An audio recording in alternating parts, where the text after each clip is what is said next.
In this video, we'll cover what shadow IT is, common examples of shadow IT, why it's dangerous, and ways to address it in your organization. Shadow IT is any unknown or unapproved IT in an organization, usually initiated by a non-IT employee.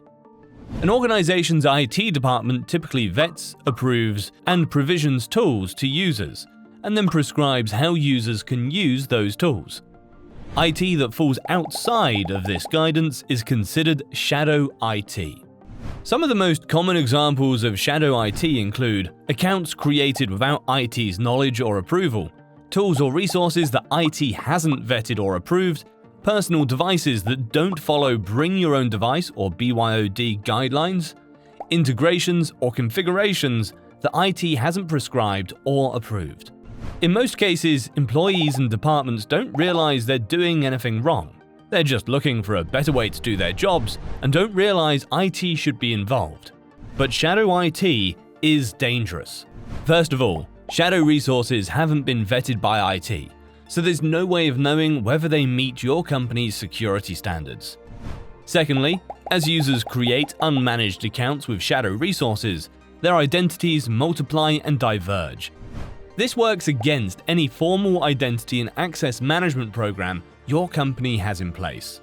Additionally, IT doesn't have any control over shadow resources. Users aren't bound by any controls, regulations, or usage guidelines, and there's no way to hold their actions accountable to basic security practices. To make matters worse, IT can't really intervene if shadow resources cause a problem. In fact, they probably won't even know when problems happen. Shadow resources are unmonitored, untracked, and unsecured, and this is a massive security risk. So what can you do about shadow IT? First, communicate. Train employees on what shadow IT is and why they must go through IT for new tools and processes. Second, make communicating with IT easy for employees. Make sure everyone knows how to submit help desk tickets, request tools or features, and leave feedback.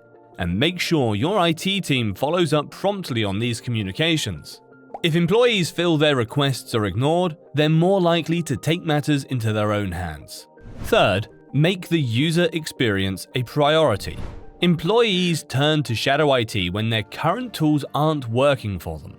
To prevent this from happening, listen to what employees need and keep processes as simple and straightforward as possible, making it easy for employees to access their tools, use their preferred devices and operating systems, and keep track of their accounts.